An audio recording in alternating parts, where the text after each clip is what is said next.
Good afternoon. My name is Jose Perez. I'm the Alderman of the 12th District, and glad you could be here with us. We are here today because now that the Social Security office closed, you're going to hear from our community partners.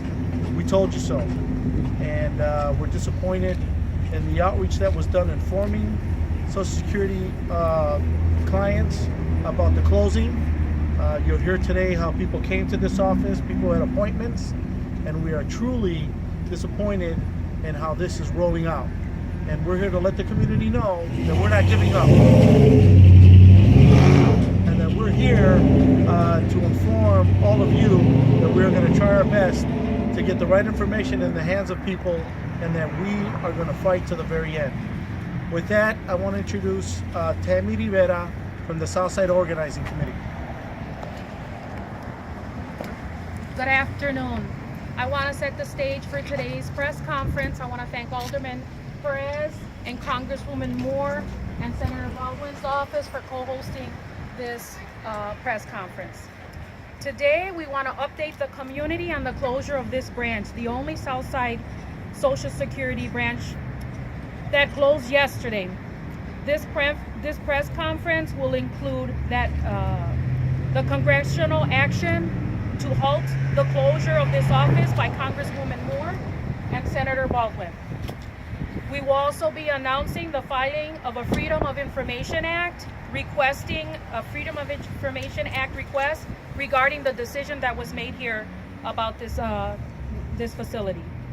And lastly, after our elected officials speak, I will share what we found SOC did when we monitored for the very first hour today of the very first day that this office was closed.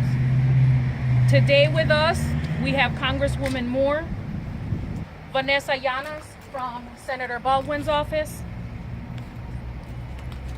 Supervisor Peggy West, Alderman Jose Perez, who just spoke a few seconds ago, Carlos Pastrana, local attorney, and myself, Tammy Rivera of Southside Organizing Center. We would like to thank Congresswoman Moore and Senator Baldwin for their continued, persistent championing of the people who they serve and the action they took recently. And with that, we have Congresswoman Gwen Moore with you. Thank you. Thank you so much. You know, this is very, very disturbing to me. And we see this as the real consequence of a variety of things, the so-called deconstruction of the administrative state. These folks that this Social Security office serves, I mean, it's a couple hundred. 2,200 a month. 2,200 a month. And in order to get services at this point, they'll have to travel over to Greenfield or over to the north side, and they just can't do it with less than 3 bus rides, and then walking. And we are very aggrieved by this. I was able, along with the support of Senator Baldwin, we were able to get language into the omnibus budget that the president signed today. And that language really talked about the significant concerns about the Social Security closure, this office and many others, whether these closures are in accordance with laws, regulations, and Social Security procedures. We have evidence that this office was not given, there was not proper notification of my office, there wasn't proper notification of the public in this area, there was not there was not procedural processes to try to determine whether or not there were other alternatives to this location. And I am pissed that they have not returned my call. This particular initiative that is in that 2,200 page budget that the president just signed says that they cannot close these offices without the Inspector General surveying and evaluating whether they have gone through everything. And that has been signed. And as I drove up here today, we saw their workers, and I'm not disparaging the workers, but we saw them literally moving the last of their furniture out right before this press conference. And we are going to get to the bottom of this. This is an assault on our citizens in this neighborhood, and we're not going to put up with it anymore. We got citizens. This is egregious. Asking the 2,200 people in this area that come every month to go online. It's daunting to go online for Social Security services. By definition, if you're coming to the Social Security office, you're disabled or you're elderly, and you have some issue where you need the government to be there for benefits that people have worked hard for and earned. And I want you to know that as your congresswoman in this area, I will not give up the fight. Thank you. Okay, Tammy, and I do want to thank the Southside Organizing Committee, Tammy, for all your hard work, and I will yield to you at this time. County Supervisor will be sharing some words with us now, Peggy West. Thank you. First of all, I want to thank Mayor Barrett, who's not here, but who has had a tremendous role in bringing this to people's attention, along with my Alderman Jose Perez. I'm Milwaukee County Supervisor for District 12, Peggy West, and in partnership with Alderman Perez and myself, Milwaukee County has opened or subsidized about 400 housing units in District 12. So in this particular area. So you take that number and then you look at the 500 plus people that were using this office each week, and you realize that you are creating a situation that is very detrimental to the betterment of our seniors, our disabled, and our mentally ill, as was stated by Congresswoman Gwen Moore. This is definitely going to be a deficit to our neighborhood. All up and down Mitchell Street, you have housing, again, that's been created with the help of Alderman Perez. The buildings that used to be vacant are now homes for people. Many of those people are elderly and or disabled, who used to be able to just literally walk kitty corner across the street and get services at their Social Security office, and will now have to go down to go downtown or go out to Greenfield, both of which again are a hindrance when you had it just right down the block. The other thing that I think is significant about this office is that Social Security Administration admitted themselves in their meeting with me that many people travel from outside of this area to come to this office because it is an office of choice. And so they prefer to come here. And so again, you're creating a deficit not only in our neighborhood economically and definitely with human services, but within their own customer base, they're creating a deficit. So again, I want to applaud the efforts of Congresswoman Gwen Moore, of Senator Tammy Baldwin, of our Mayor Barrett, our alderperson, our alderman, Jose Perez, and who will continue to fight. And I really, really want to give a big shout out to SAC, to Tammy Rivera, her entire staff, for all of the time and energy that they've put into this, and also to Carmen Cabrera for stepping up and for asking for the information that is needed in order to hopefully rectify the situation in the near future. Thank you. I'd like to share now what we found when we monitored here this morning at the time when people generally expected the office to be open. We were here, SOC, Southside Organizing Center, from 9 to 10 in the morning. In just that 1 hour, we saw 10 units of people come here. And what I mean by units is it was either individuals or families coming to be served by the Social Security office, 10 of them. All of which were not notified. They told us they were not notified that the office would be closed, obviously, or they wouldn't have been here. Out of these 10 people, one person had a 9 o'clock a.m. appointment. One person was a veteran.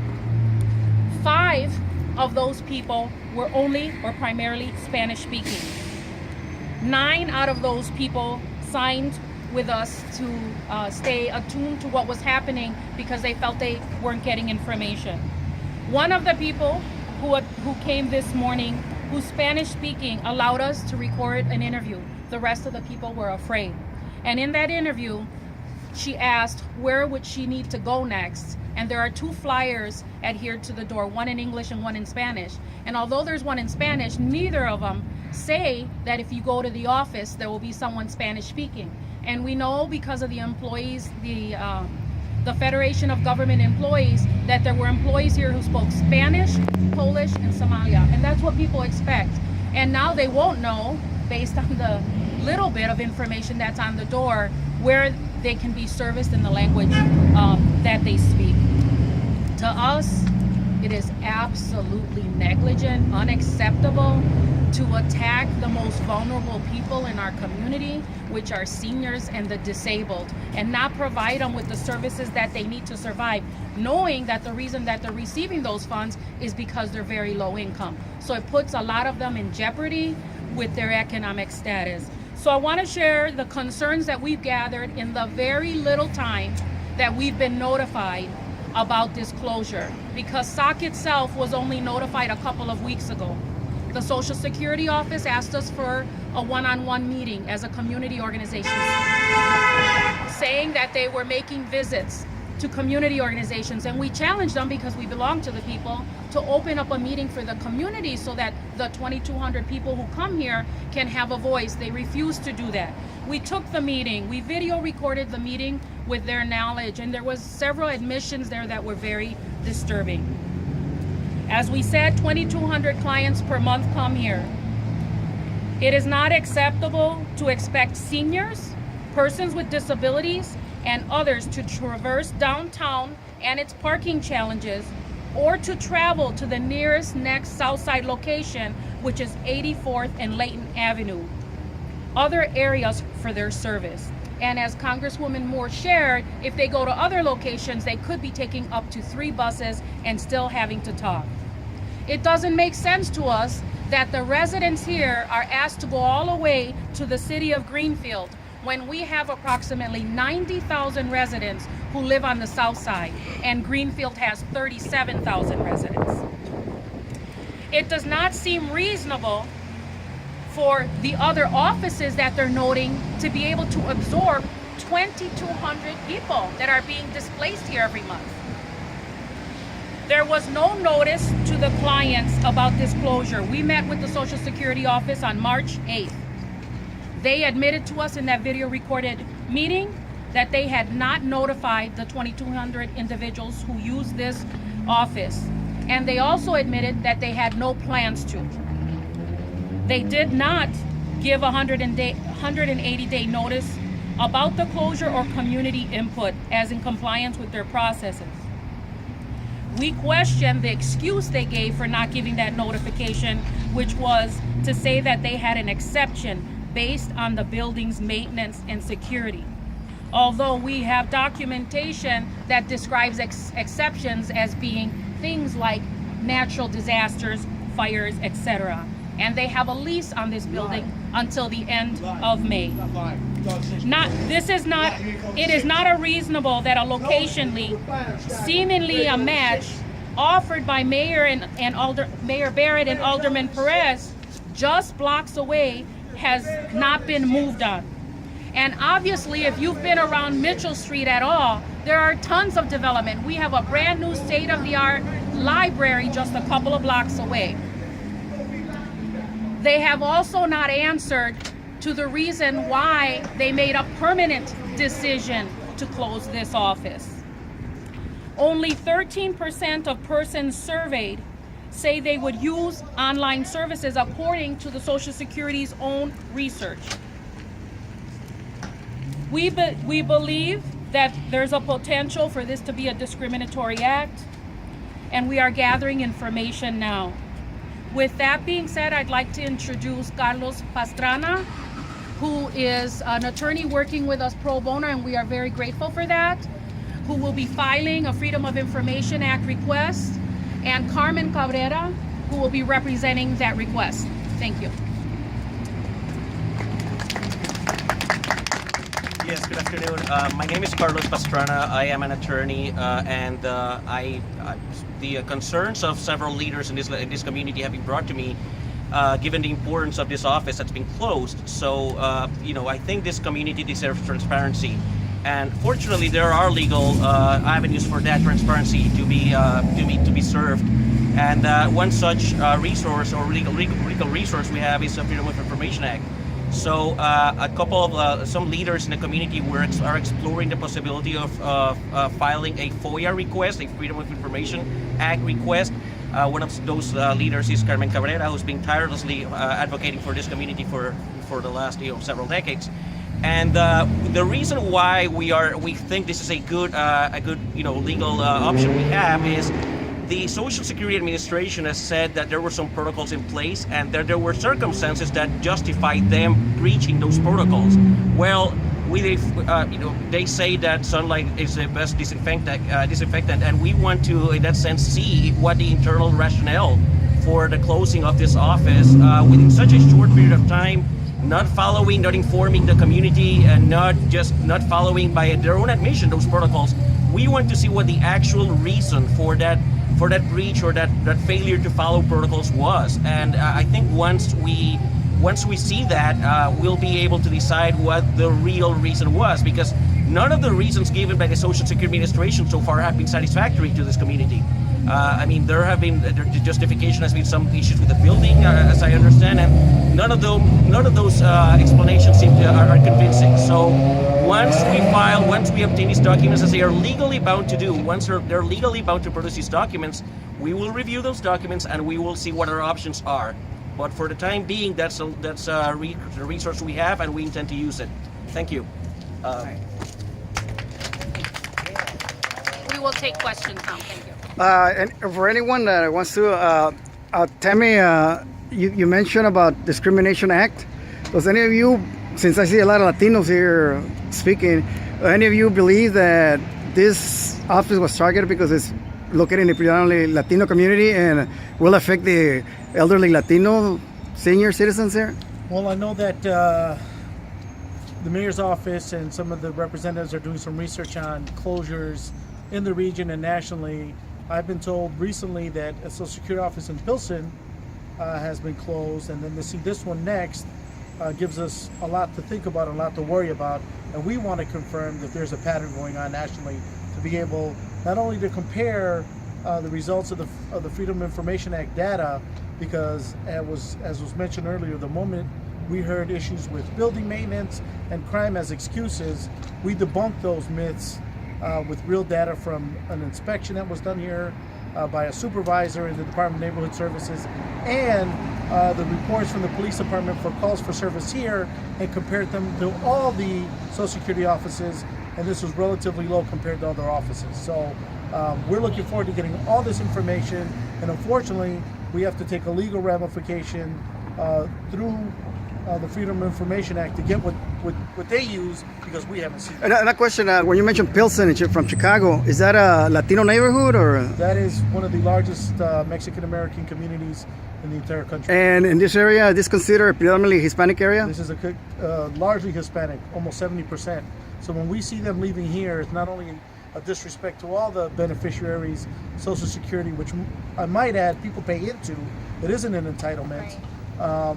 That it is a huge detriment to the Latino community. So it's a strong indication that they're targeting Latino communities first. It seems that way. We want the data to back that up. Congresswoman Moore, will the language that was signed off today by President Trump, will that have any impact on the status of this office? Well, when I arrived and saw them, hustling to get the furniture out, that's the question, because that bill is signed. That bill is law that requires them to get the Inspector General's report before they do it. So we certainly are going to follow through. So does that mean that they're not in compliance? They're not in compliance. So what recourse would you have? They closed it yesterday. So what recourse would you have then to make them comply?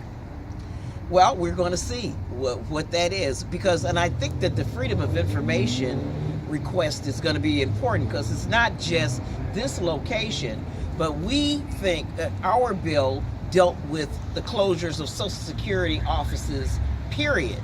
And so, we're going to continue to pursue this, and we hope that we can force them to reopen an office in this area. If not this building, then somewhere that is closer than the city of Greenfield, downtown, or the north side of Milwaukee. I understand that they're going to open some virtual stations nearby. Has anybody mentioned what locations they're going to open and what is that going to affect the community? Virtual stations, many of the, as you've heard other speakers indicate, there was a Polish